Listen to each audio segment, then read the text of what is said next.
નમસ્કાર. આપણે શ્રી યોગ વશિષ્ઠ રામાયણની ચર્ચાઓ કરી રહ્યા છીએ અને આમાં આપણે નિર્વાણ પ્રકરણના ઉત્તરાર્ધની ચર્ચાઓ ચાલે છે. તો નિર્વાણ પ્રકરણના ઉત્તરાર્ધમાં એક ચર્ચા છે કે જ્ઞાનીના લક્ષણ, જીવના બંધન અને મોક્ષનું સ્વરૂપ, જ્ઞાની અને અજ્ઞાનીની સ્થિતિમાં અંતર, દ્રશ્યની અસત્તા તથા પરબ્રહ્મની સત્તાનું પ્રતિપાદન. આ વિષય ઉપર ભગવાન શ્રી રામ અને ગુરુ વશિષ્ઠ વચ્ચે જે ચર્ચા થઈ છે તે ચર્ચાને આપણે સંક્ષિપ્તમાં સત્સંગ રૂપે થોડો સાર આજે આપણે રજૂ કરવાના છીએ. તો એ પહેલાં મારી ચેનલમાં નવા હો તો લાઈક કરજો, શેર કરજો અને સબસ્ક્રાઈબ કરજો, જેથી આ પ્રકારના સત્સંગો તમને સાંભળવા મળે અને એક પ્રકારનો આત્માનંદ મળે. ભગવાન શ્રી રામ ગુરુ વશિષ્ઠને પૂછે છે કે હે ગુરુદેવ, જ્ઞાનીના લક્ષણો શું છે અને તે કઈ રીતે ઓળખાય છે? ત્યારે વશિષ્ઠ કહે છે કે હે રામ, જ્ઞાની એ છે જે અંદરથી સંપૂર્ણ શાંત છે. જેમ પવન વિનાનો દીવો સ્થિર છે એમ જ્ઞાનીનું મન અડગ રહે છે. જેને સુખમાં હર્ષ નથી, દુઃખમાં શોક નથી, હું કરું છું એવો અહંકાર નથી, તે સાક્ષી ભાવમાં સ્થિર રહે છે. હવે રામ આગળ એક બીજો પ્રશ્ન કરે છે કે જીવ કેમ બંધાય છે અને મોક્ષ શું છે? ત્યારે કહે છે કે હે મુનિ શ્રેષ્ઠ, આ જીવ બંધનમાં કેમ પડે છે અને મોક્ષ શું છે? ત્યારે ગુરુ વશિષ્ઠજી કહે છે કે હે રામ, સાંભળો. જીવ પોતે ક્યારેય બંધાતો નથી, પણ મનના ભ્રમથી બંધાયેલો માને છે. હું શરીર છું, આ અજ્ઞાન છે. મારું, તું, આ મોહ છે. આ જ બંધન છે. તો રામ પૂછે છે કે તું મોક્ષ શું છે? વશિષ્ઠ કહે છે કે જ્યારે આ ભ્રમ તૂટે છે અને આત્માનું જ્ઞાન થાય તે જ મોક્ષ છે. સપનામાં માણસ દુઃખી થાય છે, પણ જાગે ત્યારે બધું ગાયબ થઈ જાય છે.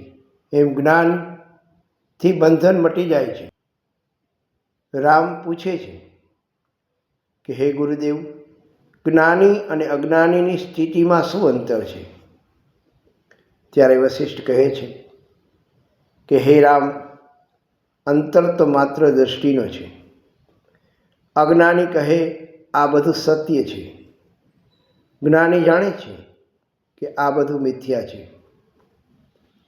બે લોકો નાટક જુએ, દાખલા તરીકે એક રડે અને એક સ્મિત કરે, કારણ કે એકે સત્ય માન્યું અને બીજાએ ભ્રમ સમજ્યો. જ્ઞાની સાક્ષી છે અને અજ્ઞાની ભોગી છે. રામનો પ્રશ્ન, રામ કહે છે કે હે પ્રભુ, આ દ્રશ્ય જગતનું સ્વરૂપ કેવું છે? વશિષ્ઠજી કહે છે કે હે રામ, આ જગત મનનો સંકલ્પ છે. રણમાં મૃગજળ દેખાય પણ પાણી નથી. અંધકારમાં દોરડું સાપ લાગે પણ દીવો લાવતા ભ્રમ તૂટી જાય. એમ આ જગત અનુભવમાં છે, પરમ સત્યમાં નથી. તો રામ પ્રશ્ન પૂછે છે કે હે ગુરુદેવ, જો બધું જ મિથ્યા છે તો પછી સત્ય સ્વરૂપ છે, સત્ય શું છે? ત્યારે ગુરુદેવ ગંભીર સ્વરે કહે છે કે હે રામ, એકમાત્ર પરબ્રહ્મ સત્ય છે. તે નિરાકાર છે, તે અવિનાશી છે, તે સર્વમાં વ્યાપક છે. જેમ સોનાથી બધા આભૂષણો બને પણ સોનું એ જ સત્ય છે, એમ આ જગતના બધા રૂપો પાછળ પરબ્રહ્મ જ છે.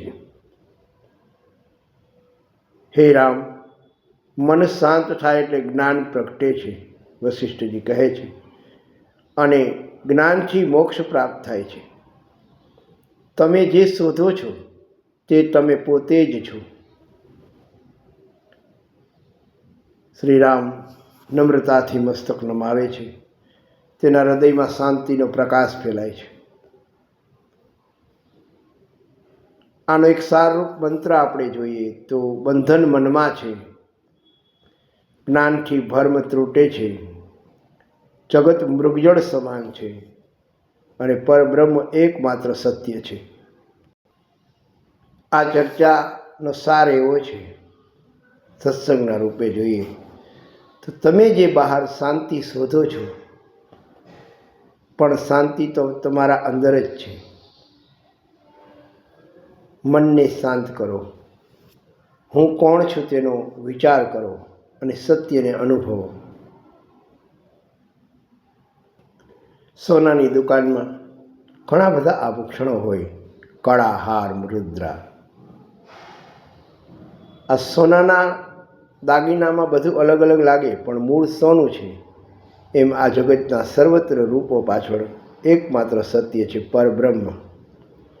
નદી, તરંગ, બૂંદ બધું પાણી છે, પણ એમ જ જીવ, જગત અને ઈશ્વર એક જ તત્વ છે. આ રીતે આ આધ્યાત્મિક કથા વાલ્મીકી ઋષિ રચિત શ્રી યોગ વશિષ્ઠ રામાયણમાં ખૂબ જ વિસ્તારથી વાલ્મીકી ઋષિએ આ સંવાદને વિસ્તારથી લખ્યો છે. પરંતુ અહીંયા શ્રોતાઓની સમજણ અને મારી સમજ મુજબ ખૂબ જ સંક્ષિપ્તમાં તમને હું આ વાત કરી રહ્યો છું, જેથી બધાને સમજાય અને મને પણ સમજાય. તો આશા રાખું કે આપને પણ પસંદ આવી હશે. તો આજે અહીં સુધી. હવે ફરી મળીશું ત્યારે ભગવાન શ્રી રામ અને ગુરુ વશિષ્ઠના યોગ વશિષ્ઠ રામાયણ આધારિત એક સંવાદ અને તેના આધારે એક સત્સંગ સાથે ફરી મળીશું. તો ત્યાં સુધી ભગવાન શ્રી રામ આપ સર્વનું કલ્યાણ કરે. જય શ્રી કૃષ્ણ.